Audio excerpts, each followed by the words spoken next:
Fala pessoal, ainda aqui no dia 25/6/2025, eu me peguei ali numa sala de trabalho totalmente desorganizada. Meus pais sempre reclamam muito da minha desorganização e às vezes meus amigos até me chamam de doido. Me acham, né, excêntrico. Mas na verdade é que eu encontrei até uma resposta no livro A Única Coisa. A única coisa que talvez, né, de certa forma justifique por que isso acontece, a minha desorganização, por que eu deixo a vida ser levada assim. E a resposta é bem próxima a isso daqui, 99%. Então vou fazer a leitura aqui do livro, tá? A Única Coisa.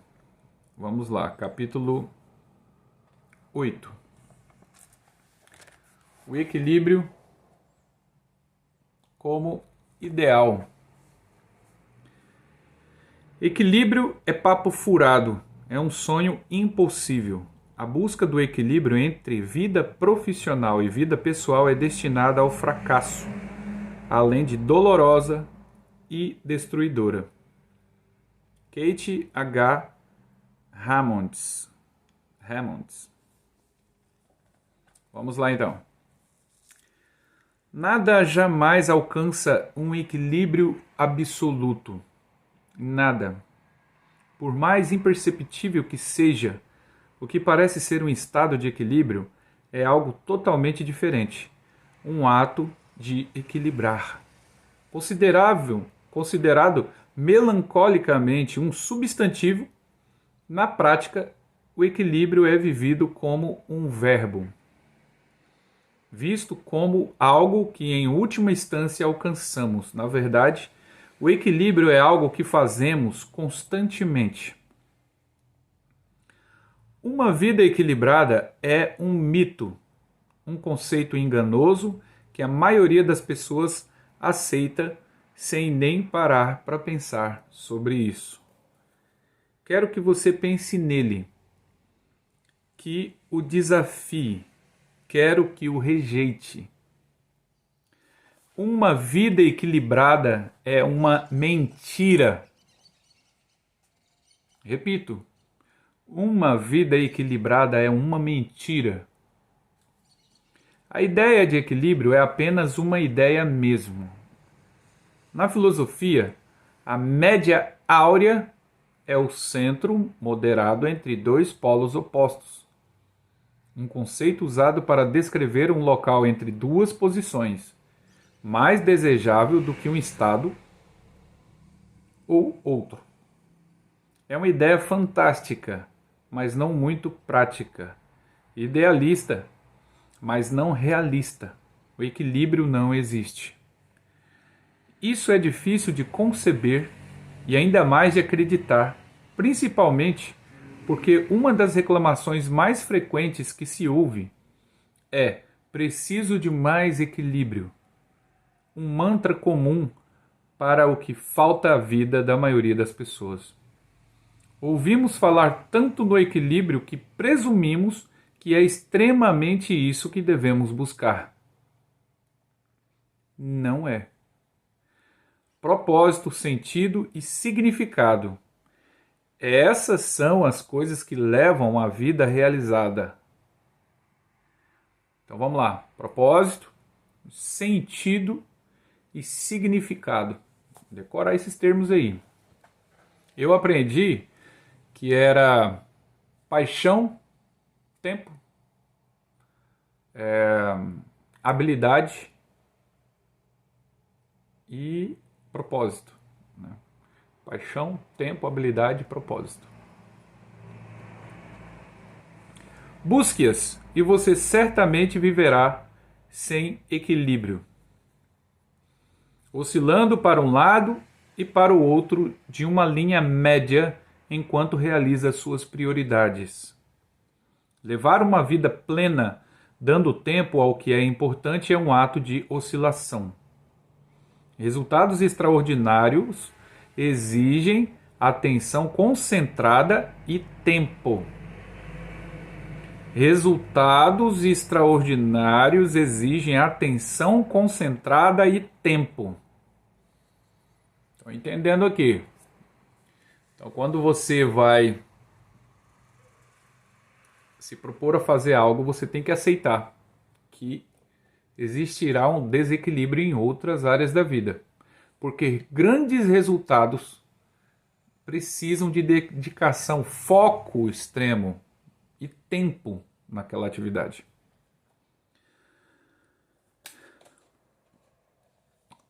Tempo dedicado a uma coisa significa tempo tirado de outra, e isso torna impossível o equilíbrio. Estou falando?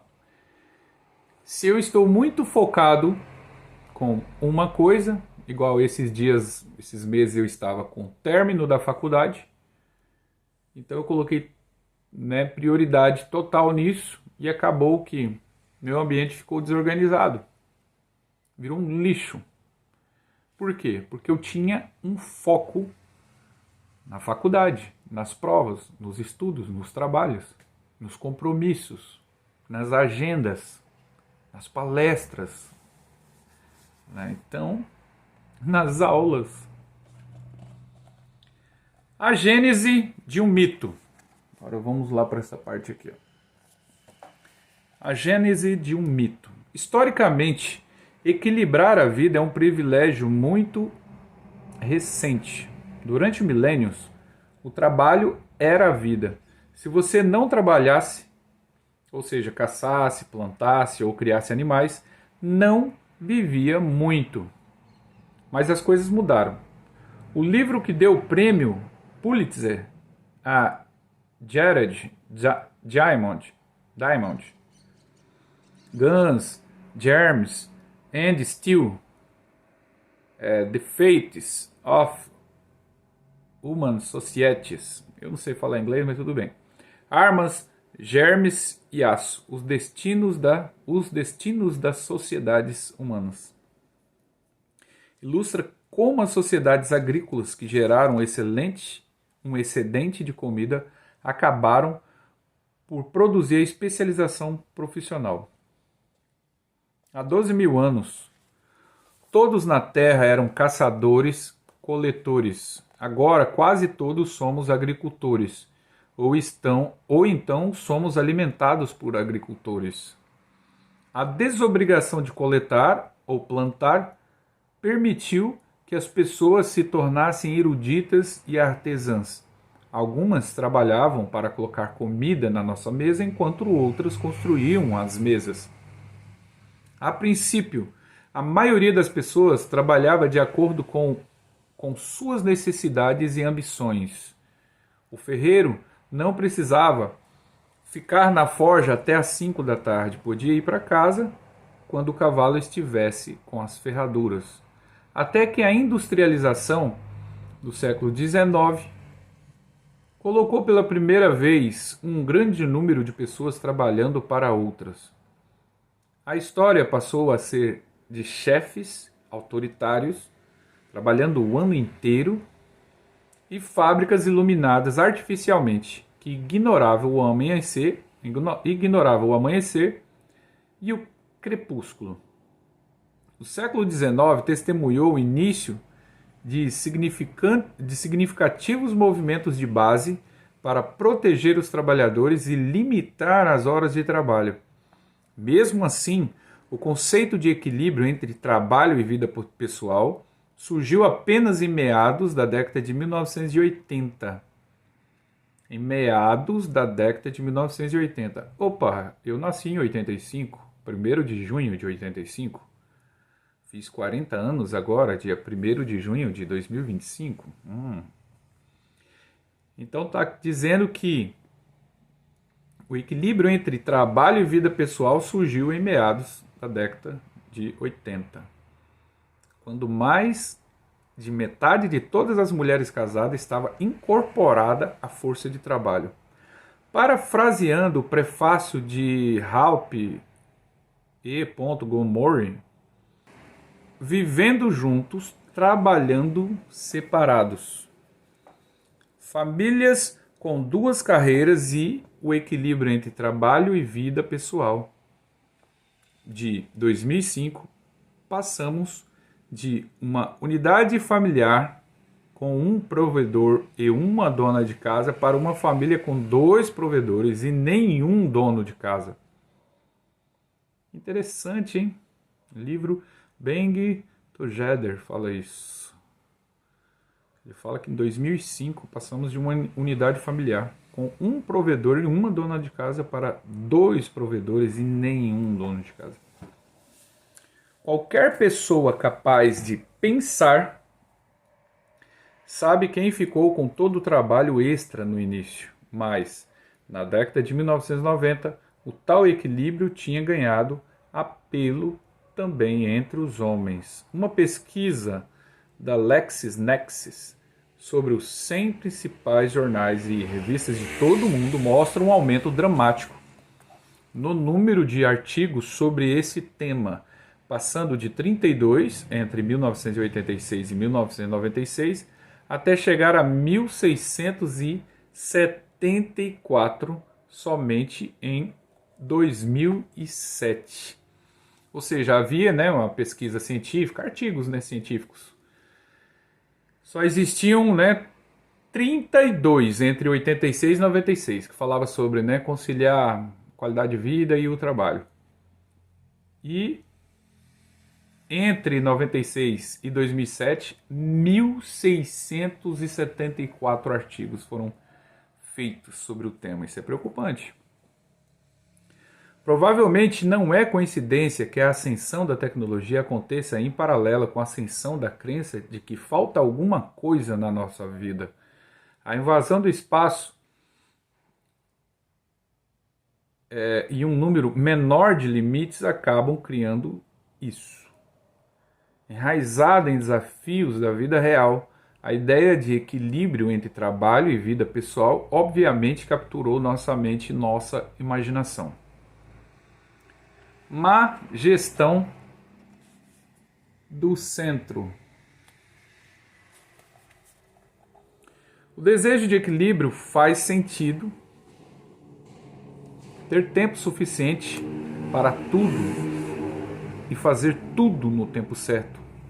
Isto é tão atraente que só de pensar ficamos serenos e pacíficos. Deixa eu só mostrar a figura aqui, a ascensão do mito do equilíbrio entre vida pessoal e trabalho. Ó, esse aqui é o gráfico que mostra a ascensão de artigos durante a história. Virando a página. Essa calma é tão real que simplesmente sabemos que a vida deveria ser assim, mas não é. Se você pensa no equilíbrio como um ponto médio, estar desequilibrado é quando você fica longe dele. Se você se afasta demais do centro, está vivendo nos extremos.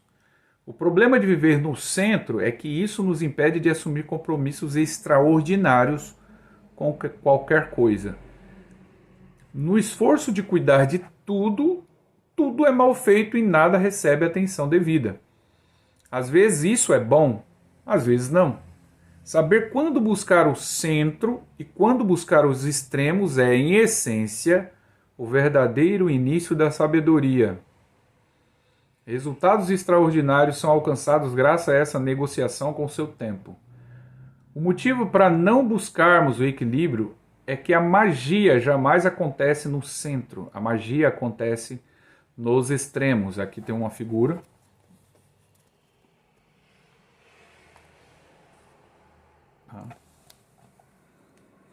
O dilema é que perseguir os extremos implica verdadeiros desafios. Entendemos naturalmente que o sucesso está nas bordas externas, mas não sabemos gerenciar nossa vida quando estamos lá. Ok. Então a vida está no meio, né? E os grandes resultados, o sucesso está nas bordas externas, ou seja, o quanto você, né, se dedica, né, em algo extremo que está nas pontas. Só que se você dedicar demais aqui, você perde esse meio, ok? Quando trabalhamos por tempo demais, nossa vida pessoal é prejudicada. Presos à crença de que trabalhar muitas horas é algo virtuoso, cometemos a injustiça de culpar o trabalho quando dizemos não tenho vida. Geralmente é o oposto. Nossa vida pessoal pode ser tão cheia de obrigações que chegamos de novo à mesma conclusão derrotada. Não tenho vida. E às vezes ainda somos golpeados pelos dois lados. Alguns enfrentam tantas exigências pessoais e profissionais que tudo acaba prejudicado. À beira de um colapso, declaramos de novo: não tenho vida. Aqui é um outro gráfico um pouquinho mais largo. Trabalho e vida pessoal nos extremos. Ó. Deixa eu ver aqui se eu coloco isso daí.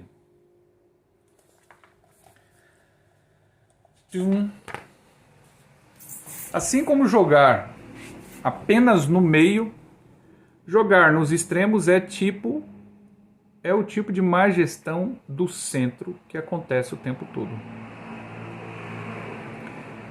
Agora vem o subtítulo: O tempo não para. Uma vez minha esposa me contou uma história de uma amiga dela, cuja mãe era professora e o pai agricultor. Eles tinham se privado de quase tudo e poupado durante toda a vida para viajar quando se aposentassem. A mulher se lembrava com carinho das compras regulares que ela e a mãe faziam na loja de tecidos, onde escolhiam estampas e moldes.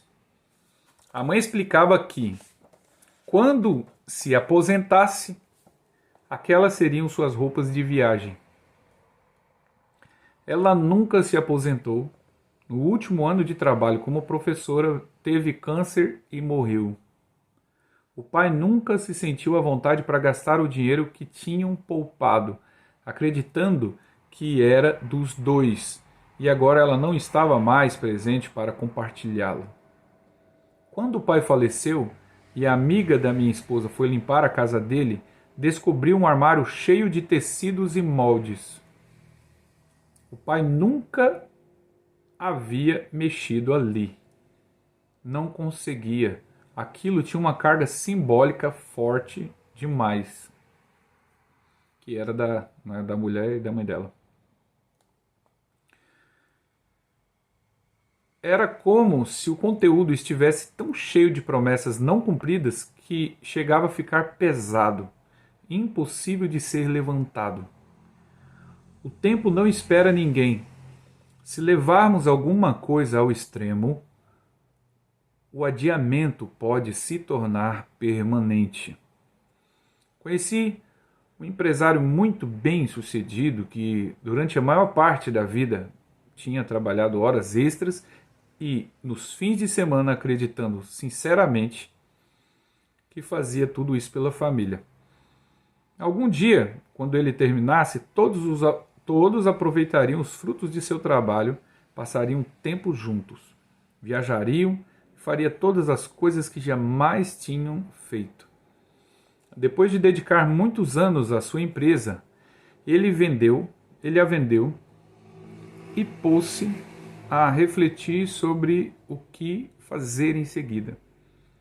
Perguntei como ele estava e ele proclamou, com orgulho, que estava bem. Enquanto eu me dedicava à empresa, nunca ficava em casa e raramente via minha família. Agora estou de férias com eles, compensando o tempo perdido. Sabe como é, não sabe? Agora que tenho tempo e dinheiro, vou recuperar aqueles anos. Você acha realmente que pode recuperar uma história contada para um filho dormir ou um aniversário? Uma festa para uma criança de 5 anos que tem amigos imaginários é a mesma coisa que um jantar com um adolescente que tem amigos do ensino médio, um adulto indo a um jogo de futebol do filho pequeno, se compara a ir a um jogo com um filho adulto?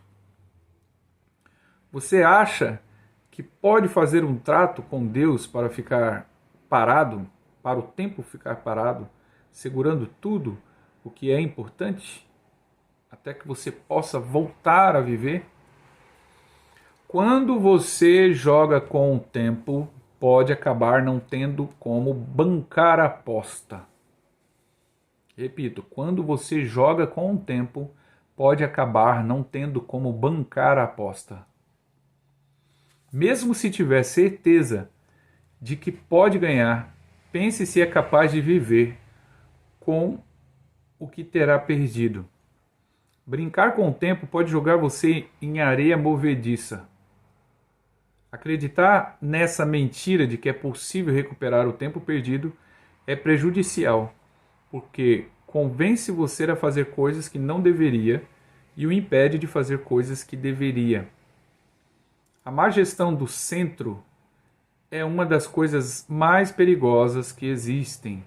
Não se pode ignorar a inevitabilidade do tempo. Bem, no equilíbrio, se o equilíbrio é uma mentira, o que fazer? Contrabalancear. Substitua a palavra equilibrar por contrabalancear. Ou contrabalançar. E tudo passa a fazer sentido. As coisas que presumimos ter equilíbrio estão, na verdade, apenas fazendo um contrabalanço. A bailarina é um exemplo clássico. Quando ela está em endpoint, na ponta dos pés, pode parecer que não tem peso, que está flutuando. Puro equilíbrio e graça. Mas olhe com atenção e você verá as sapatilhas virando rapidamente, fazendo ajustes minúsculos para permitir o aparente equilíbrio. Contrabalançar de modo bem feito dá a ilusão de equilíbrio. Oscilações curtas e oscilações longas.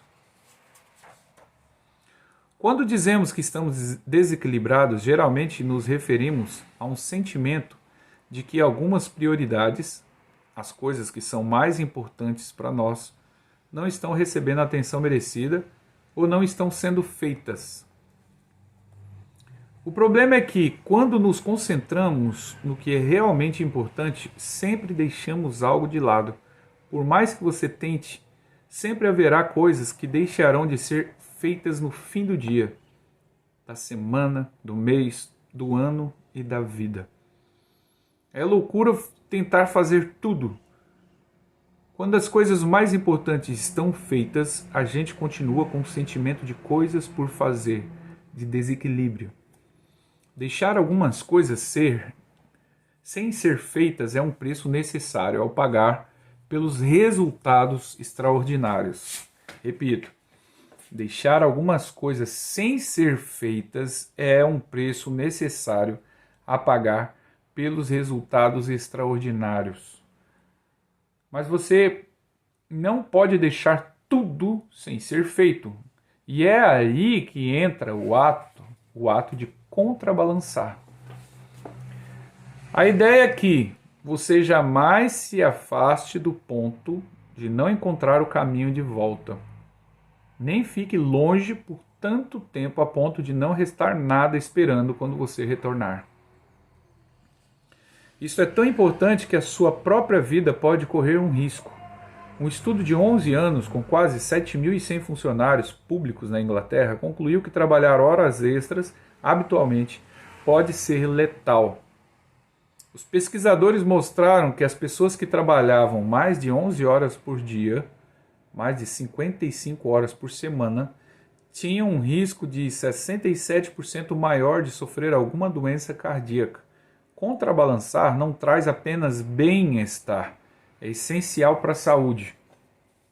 Contrabalançando trabalho e vida. Olha o gráfico como que é. top, né?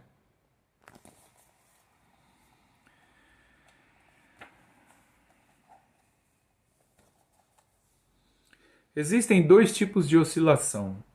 Aquela para contrabalançar trabalho e vida pessoal e aquela dentro de cada um dos dois.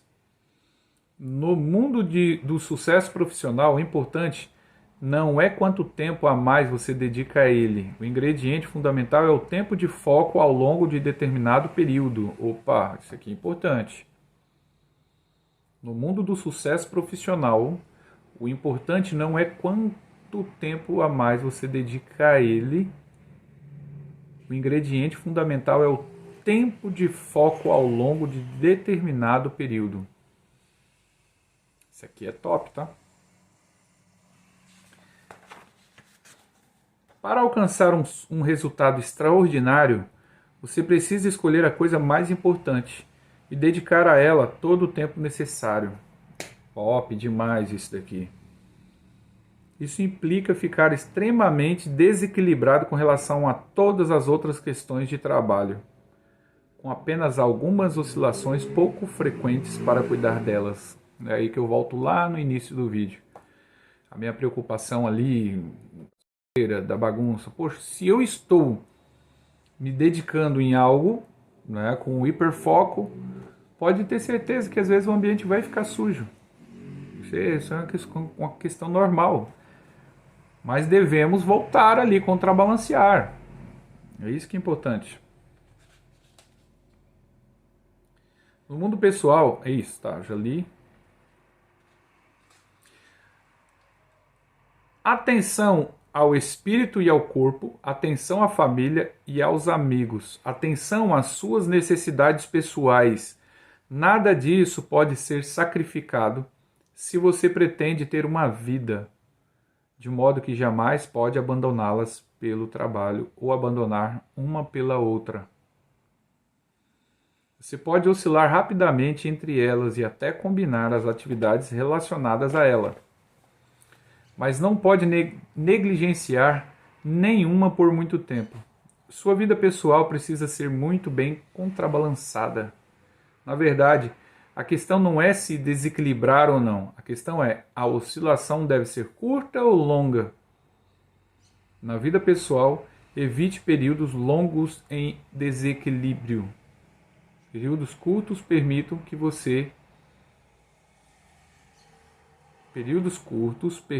que você permaneça conectado com todas as coisas mais importantes e faça com que avancem juntas.